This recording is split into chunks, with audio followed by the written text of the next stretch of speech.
Well, hepatitis is a disease of the liver, and it can be defined as the inflammation of the liver. For and foremost, that's the definition of hepatitis. Hepatitis occur majorly with hospital workers. I mean, medical laboratory technicians in an attempt to give a blood transfusion to a patient. They may be challenged with infected blood. And then dentists and dental technologists, when they fix people who are suffering from hepatitis, when they fix their teeth, they may have challenges with the transmission of the virus. Then we talk about intravenous drug users. These are, even though dramatically, the method of transfusing blood has changed over the years. These are the group of people that are prone to hepatitis. And hepatitis is usually caused by virus. It can be caused by parasites. It can be caused by chemical reactions. It can be caused by drug reactions. And it can be caused by alcohol. There are majorly, there are 5 different viral hepatitis, or hepatitis are divided into 5 groups. The first group is hepatitis A, hepatitis B, hepatitis C, hepatitis D, hepatitis E. Then there is non-A hepatitis, non-B hepatitis, and hepatitis E. These ones are caused by, D in particular, caused by cytomegalovirus virus and the Epstein B virus. They call it Epstein-Barr virus. Those are the ones responsible. They are not very common. But where they occur, they are very contagious. That is for that. So let's take them one by one. Hepatitis A is caused through man-to-man transfusion, or when you talk about when there's exchange, contamination, eating of contaminated water, that is drinking it, or eating of contaminated food. That is how hepatitis A. And majorly, it is not very common, but when you have hepatitis A and you are treated, you become immune to it. We go to hepatitis B. These are the ones that you get sexually transmitted. When there's exchange in body fluid, the plasma, whatever fluid of the body, in an attempt, maybe somebody had an accident, there's a lot of flow of blood, and you come across the nurses or the hospital worker, which I defined earlier, can easily get infected in this kind of situation. It may be through chemical reaction.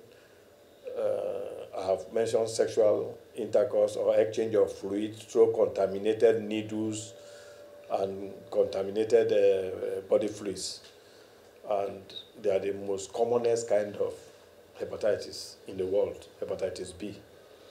Hepatitis C is also caused through sexual intercourse or a contaminated blood. You understand? Yeah. And then the D, which I said is due to cytomegalovirus virus and Epstein B virus, they are not very common. But for B and C and D, we have vaccines that can be used to prevent them, and they are available in the hospital system, and they usually have the regimen of administering them. Generally, how do you know somebody has hepatitis? People come down with this complaint. You see them in their eye. You see a kind of jaundice eye as a result of the blood issues, as a result of the liver, which has been micromanaged, sort of. Then you talk about such people complaining about some pains by the side of their body, in particular by this side of the chest. which may radiate to their back. And then you find tiredness, very, very heavy fatigue in such complaint. And then they have fever, which is usually low-grade fever. And such people also have no appetite. So over a period, they get so lean and what have you. There is sometimes diarrhea, vomiting, there's yellowness of the skin, there is dark urine. And then I think generally, this is the situation. These are some of the presentation you can use to know if somebody has hepatitis or not. Usually, they come just as a viral, and within a short time, the sickness will go on its own, especially if you are eating heavily and what have you. And then you refrain yourself from taking of protein, especially animal protein, all this milk and what have you. You refrain yourself from smoking, alcohol, because I have also mentioned that alcohol can cause it. So once you are able to do this, you can sustain yourself.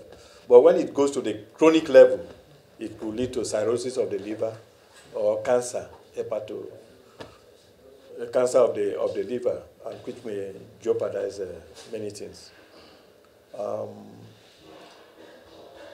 Well, at the phytomedicine level, which I specialize as a lead researcher, we have been able to discover some combinations that can be used in the treatment of hepatitis A, B, C, D, E with very, very huge success.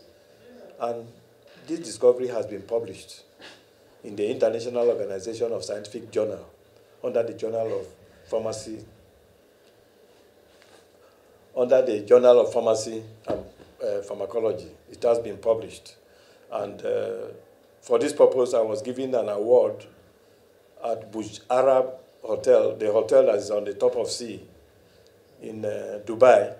I was given Pharmaceutical Researcher of the Year Award 2012 at Burj Arab Hotel in Dubai for my singular products that can be used to cure hepatitis B and C, which has also been published. So in view of this, because hepatitis affects about 325 million people worldwide, in Nigeria, it's about 20 million. And out of this, 1.54 million people die every year. 85% of the entire world population who have this ailment are not aware. That is the danger. 85%. So the government needs to encourage us as researchers that most of the areas of treatments that have no reasonable solution in the modern medicine, we now have solutions in the herbal medicine. So why can't we adopt it? If only WHO, at its last gathering in Geneva, asked the entire world, Staphylococcus, E. coli, and Salmonella are getting difficult to be treated. China, how do you treat it? China said, throw herbal medicine. India, how do you do it? Said, throw herbal medicine. When it came to our turn, no answer could be given as to how. And now that we have experimented this within the country, and it's working, and it's published, and these are the procedures you undergo internationally.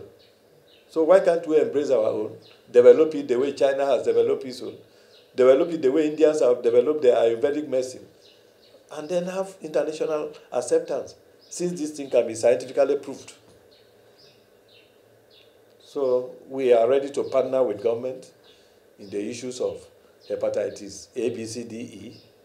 We are also ready to partner with government with respect to the prevention and treatment of Staphylococcus, E. coli, and Salmonella, which is devastating the entire world. America is trying to ginger an old antibiotic to use it to treat Staphylococcus and E. coli.